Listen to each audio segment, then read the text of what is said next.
കൊണ്ടെന്റെ മോനെ, പ്രിയപ്പെട്ട കൂട്ടുകാരാ, ചെറുപ്പക്കാരാ, നീ മാന്യമായ വസ്ത്രധാരണം നടത്തണം. എല്ലാരും ഇപ്പൊ ഈ കുപ്പായവും തലക്കെട്ടും കെട്ടണമെന്നല്ല, പക്ഷേ കൾച്ചറലായി മാന്യമായ വസ്ത്രം ധരിക്കണം. അതാണ് ഇസ്ലാം പറയുന്നത്.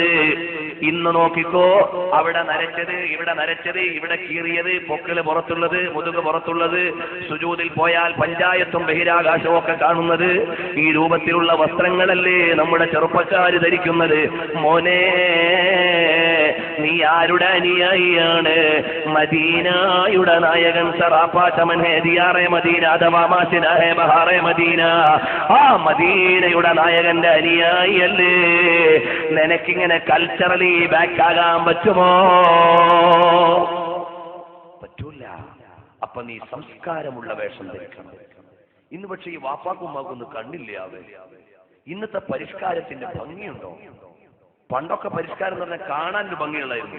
ഇന്ന് ബൊളീവിയൻ കാട്ടിൽ നിന്ന് ഇറങ്ങി വരുന്ന വന്യജന്തുക്കളെ പോലെ ആ പള്ളിക്കൂടം വിടുമ്പോൾ പിള്ളേർ ഇങ്ങനെ ഇറങ്ങി വരുന്നത്. യൂണിഫോം ഇല്ലാത്ത ദിവസമാണെങ്കിൽ, യൂണിഫോം ഉള്ള ദിവസമാണ് ഒരു കളറെങ്കിലും കാണാൻ. യൂണിഫോം ഇല്ലാത്ത ദിവസം ഇറങ്ങി വരുന്നത് വാലും തലയും നരച്ചതും കീറിയതും നുരുമ്പിയതും. ഇതൊക്കെ എന്ത് പരിഷ്കാരം? മോനെ, നീ ആരുടെ പരിഷ്കാരത്തെ ഏറ്റെടുക്കേണ്ടവൻ? നീ ആരുടെ സംസ്കാരത്തെ പാലിക്കേണ്ടവൻ? പടിഞ്ഞാറിന്റെ എച്ചിലുകളെ തലയിൽ കയറ്റിയിട്ട് ഭ്രാന്തമായി ഓടേണ്ടവനല്ല. അതിന്റെ ഇടയിൽ വെല്ലുവിളിയുടെ സ്വരം വേണം നിന്റെ ഉള്ളിൽ. വെല്ലുവിളി എന്ന് പറഞ്ഞാൽ ഇവിടെ കലാപുണ്ടാക്കുന്ന വെല്ലുവിളിയല്ല. അള്ളാന്റെ ഹബീബിന്റെ സുന്നത്ത് മാറുന്ന പ്രശ്നമില്ല. മൻ തമസ്സക ബിസുന്നതി ഇൻദ ഫസാദി ഉമ്മതി ഫലഹു അജ്റു മിഅതി ശഹീദ്. എല്ലാ പെമ്പിള്ളാരും അവിടെ കട്ട് ചെയ്തും ഇവിടെ കീറിയതും അവിടെ നുരുമ്പിയതും എല്ലാ വേഷവും ഇട്ടിട്ട് ഇങ്ങനെ ഫാഷൻ പരേഡ് നടത്തുമ്പോൾ മാന്യമായ പർദ്ദ ധരിച്ചു നടക്കുന്ന പെങ്ങളെ, നീ റസൂലുള്ളാഹിന്റെ പ്രത്യേക പരിഗണനയുള്ള മോളാണ്. അതാണ് മോളെ നിന്റെ വിപ്ലവം. എല്ലാ ജനങ്ങളും നഗ്നത കാണിച്ചുകൊണ്ട് നടക്കുമ്പോ നീ മാന്യമായി പർദ്ദയും ധരിച്ച് മുഖമക്കരയും ഇട്ട് നീ അങ്ങ് നടന്നാൽ അതുതന്നെ വലിയൊരു വിപ്ലവമാണ്.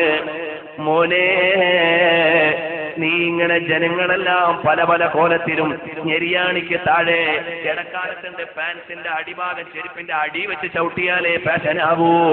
ഇപ്പോഴങ്ങനല്ല. ഇതാ ഉരിഞ്ഞ് വീഴാൻ പോകുന്നു എന്ന നിലക്കിട്ടാലേ പാൻസിന്റെ ഫാഷനാകൂ. ഈ നിലക്കൊക്കെ ഇട്ട് നടക്കുന്ന മനുഷ്യന്മാര്, നിങ്ങൾക്ക് ഈ ബോഡി നൽകിയതാരാണ്? നിങ്ങൾക്ക് മേനി നൽകിയതാരാണ്? നിങ്ങൾക്ക് ഭംഗി നൽകിയതാരാണ്? ലോകത്തിന്റെ അധികാരിയല്ലേ? ഞങ്ങൾക്കതൊന്നും വാങ്ങാൻ കാശില്ലാഞ്ഞിട്ടല്ല. ഞങ്ങളുടെ അകത്തടങ്ങളിൽ ഞങ്ങളുടെ ജീവിതം കൊണ്ട് വിപ്ലവം നയിക്കുന്ന പോരാളികളാണ്. തലപ്പാവ് ഇസ്ലാമിന്റെ സിമ്പലല്ലെന്ന് പറയുന്നവന്റെ മാറിക്കീറി പിളക്കാനാണ് ഈ തലപ്പാവ് വച്ചിരിക്കുന്നത്. അള്ളാന്റെ ഹബീബിന്റെ സുന്നത്ത് വലിച്ചെറിയുന്ന ജനതയുടെ മുമ്പിലേക്ക് തേരോട്ടം നടത്താനാണ് ഈ വേഷം ധരിക്കുന്നത്. അല്ലാതെ ജാടയുടെ പിന്നിലാടാൻ ബുദ്ധിയുള്ളവരെ കിട്ടൂല.